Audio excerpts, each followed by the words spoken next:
우리가 이길 수밖에 없습니다. 그러기 위해서 필요한 것은 무엇입니까? 용기이고 헌신입니다. 저는 4월 10일 이후에 제 인생은 생각하지 않습니다.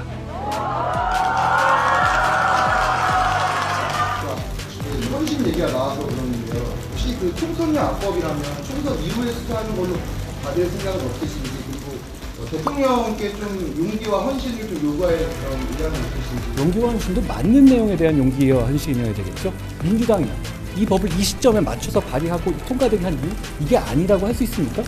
거기에 맞춰주는 게 용기와 헌신이 아닙니다. 도이치특검법만 있는 게 아니잖아요. 대장동 수사?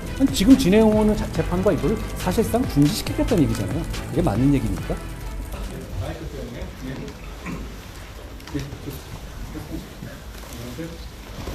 위원장님, 아까 이재명 대표 필수프 관련해서 빠른 회복을 지원한다고 말씀하셨는데 혹시 뭐 병원 방문을 계획한다고 하실까요?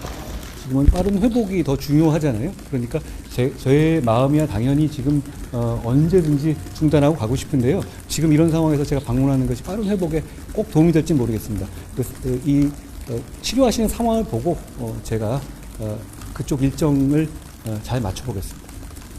원장님, 충청권은 전통적으로 스윙부터 캐스팅부터 지역으로 꾸며왔는데 충청권 오신 만큼 다음 총선에서 충청권이 이기기 위한 전략 같은 게 있으실까요?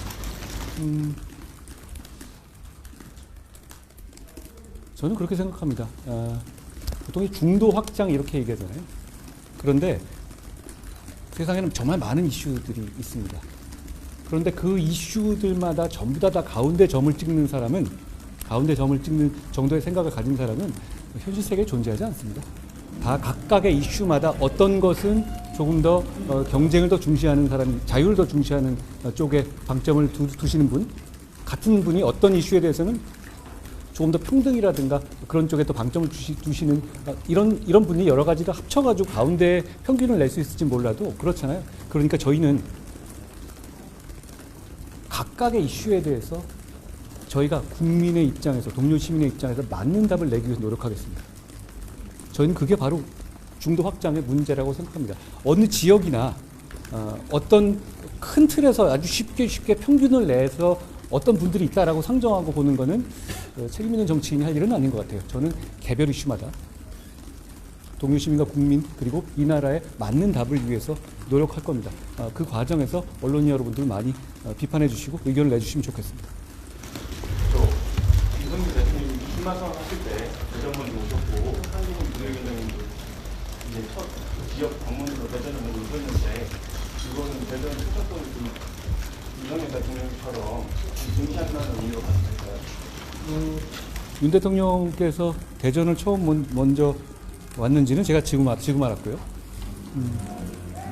저희는 전국 정당입니다. 제가 이 취임할 때 말씀드렸던 것처럼 전국 모두에 계신 대한민국의 시민과 이 대한민국의 국익을 위해서 노력하는 정당이 있죠. 그러니까 어떤 지역이 더 중요하다 이런 말은 좀 공허한 말 같고요.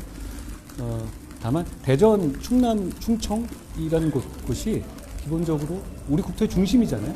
그리고 그동안의 여러 이 국민의힘 입장에서의 역전승의 상징 같은 존재입니다. 그래서 먼저 드리러 온 것이다. 뭐 이 정도 해둘까요? 역전승의 상징이 되는 도시에서 공천의 전략을 공천은 어려운 일이죠. 공천은 제가 어제 잠깐 말씀드렸습니다만 과정에서의 잡음이 최소화되고 그리고 과정이 공정하고 공정해 보여야 하고 그리고 그 과정에서 드라마가 있어야 되겠죠. 그게 1번이라면 2번은 결과가 이기는 내용에 이길 수 있는 공천이어야 할 겁니다. 1번과 2번이 대개 같이 갈 수는 있지만 1번과 2번이 충돌하는 경우도 많이 있을 겁니다. 우리 그동안 많이 봐왔듯이요. 그때 우리 당을 지지해 주시는 분들을 대표해서 결단하고 균형을 잡는 역할을 제가 할 겁니다. 그러니까 어느 특정 지역에서 공천을 어떻게 하겠다는 말을 지금 제가 드리는 것은 적절하지 않습니다. 그렇지만 아까 말씀드린 것처럼 우리는 맞는 답을 찾는 사람들이고 전국 정당이다라는 말로 말씀드리겠습니다. 그 충청권에 특히 균형 발전 관련 이슈들이 많아요. 국회 세종 사람도 있고요. 그런 혁신도시 등공이나 이전 문제도 있고요. 위원장님께서 지역 현안 중에 특히 충청권 현안 중에 관심을 갖고 있으시거나 좀 추진하고 싶은 현안이 있다면? 저는 취임한 이후에 지금 우리 지역구의 공천 신청자 명단은 안 봤습니다. 그렇지만 각 지역의 현안은 모두 먼저 봤습니다. 중요한 건 우리는 누가 이기냐가 중요하기보다 무엇을 이루려는 사람들이 모인 정당이어야 합니다. 그래야만 우리 국민들이 우리를 지지할 수 있겠죠. 각각의 이슈에 대해서 저희가 충분히 검토하고 있고 말씀드립니다. 다만 큰 틀에서 이렇게 말씀드리죠. 앞으로 제가 말씀드리지만 저는 우리 당이 앞으로 이 총선 100일 남은 총선에서 격차 해소에 대해서 집중해야 한다고 생각합니다. 제가 아직 좀 말하는 중이었어요. 좀 미안합니다. 조금 더 말씀드릴게요. 그 격차 해소라는 것이 우리는 분명히 선진국이지 않습니까? 그런데도 우리 개별 시민들의 삶이 굉장히 힘듭니다. 그것은 여러 가지 불합리한 격차가 사회 곳곳에 있기 때문이라고 생각합니다. 경기도에서 출퇴근하려고 서울에 너무너무 교통을 힘들잖아요. 그런 교통 격차라든가 지방에 사시는 분들이 뮤지컬 하나 보려면 서울 와야 된다는 그런 문화 격차. 그리고 파출소의 빈도가 좀 차이가 나고 이래서 나올 수 있는 어떤 치안이라든가 안전의 격차. 이런 생활 곳곳에 불합리한 격차들이 많이 있다고 생각합니다. 국민의힘은 앞으로 그 격차를 해소하는데 이 총선에 있어서 주력할 것이라는 말씀을 드립니다. 이 격차 해소라는 것이 정치가 할 수 있는 일이고 정치만이 할 수 있는 일이라고 생각합니다. 총선은 저를 비롯한 모든 여기 있는 정치인들이 국민의 눈치를 많이 봐야 하는 시기입니다. 그때는 이게 되겠어 하는 일도 정치적 상상력으로 실현될 수 있다고 생각합니다. 저희는 그 지점을 이 격차를 해소하겠다는 목표를 가지고 다양한 공약들을 제시하고 정책적으로 만들고 실천하겠다는 말씀을 드립니다. 위원장님 아까 그 모두 발언에서 이런 말씀하셨어요. 그러니까 이제 옆에 있는 주위 당협위원장님들을 바라보면서 우리 당의 자산과 고객들에게 필요한 헌신을 요구하겠다고 하셨는데 이 필요한 헌신이라는 게 희생이라고 보고 있어요. 우리 국민의힘에게 필요한 게 뭐죠? 몸살이지 않고 말할 때 말하고 싸울 때 싸우고 그렇지만 합리적인 의견을 내고 그리고 합리적인 경쟁의 결과에 승복하는 겁니다. 그걸 희생이라고까지 말할 수 있을지는 모르겠습니다만 헌신이라고 해두죠. 그렇지만 우리 국민의힘은 4월 10일 날 승리하고 결국 4월 10일 날 이겨야 되는 이유는 제가 여러 차례 말씀드렸죠.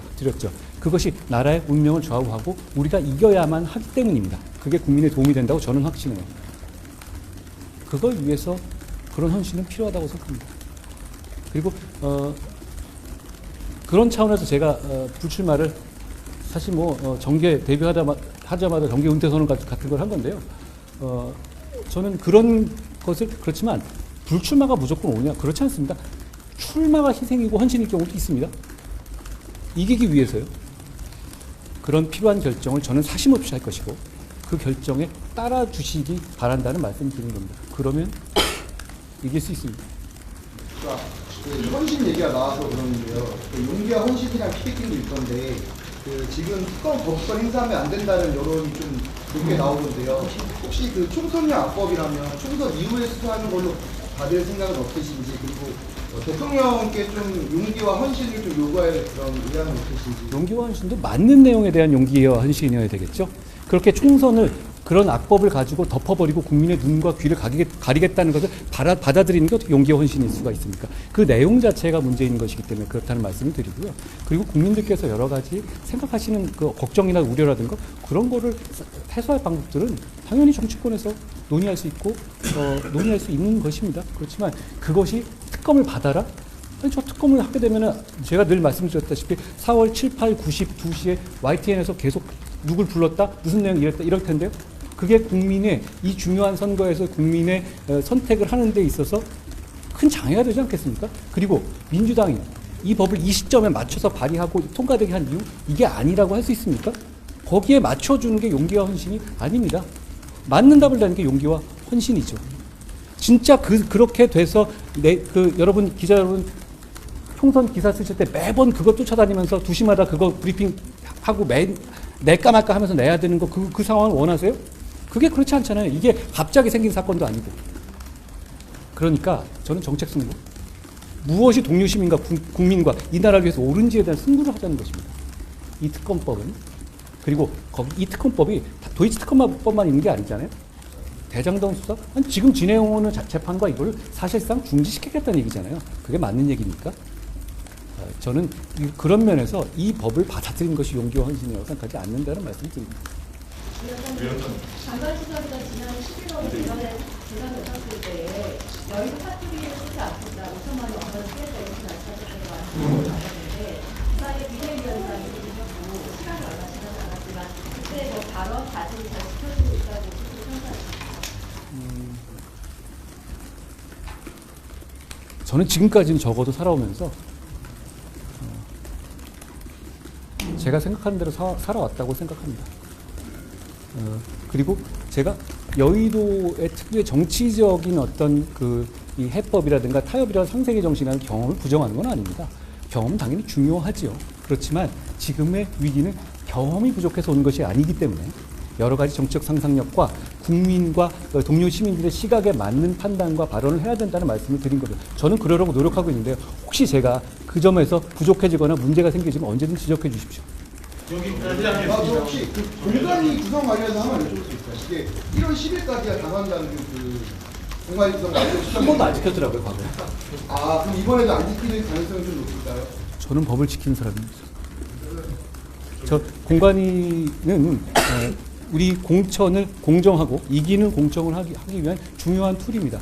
그 점에 대해서 저도 깊이 지금 여러 가지 고민을 하고 있습니다. 그런데 제가 사실 정확하게 업무를 시작한 게 워킹데이 기준으로 지금 이틀째입니다. 그러니까 속도도 중요하지만 이런 문제는 또 정답을 내는 것도 중요하니까 제가 그걸 잘 고려해서 잘 정하겠습니다. 자, 마칠게요. 이거 기자회견. 그러네. 그럼 마지막으로 예. 민주당이 지금 권한쟁의 심판 법안을 검토하고 있다고 하는데 이게 늦어지면 심판이 부담으로 작용하는 우려에 대해서 위원장님 어떻게 생각하시는지? 그러려고 하는 거잖아요. 그거 자체가. 그 권한쟁의 심판을 한다는 검토하는 자체가 실제로 권한쟁의 심판으로서 사법적 결과를 보겠다는 취지가 아니라 그냥 이거를 총선 내내 이어져 가게, 그러니까 그 관심을 가지고 계속 선거운동을 하겠다는 도구 정도로 들리는데요. 그걸 구체적으로 어떻게 대응할지에 대해서는 주로 이제 그 문제에 대해서는 원내에서 주로 대응을 하는데요. 제 생각을 말씀드리면 그렇습니다. 고맙습니다. 예. 주세요. 나머지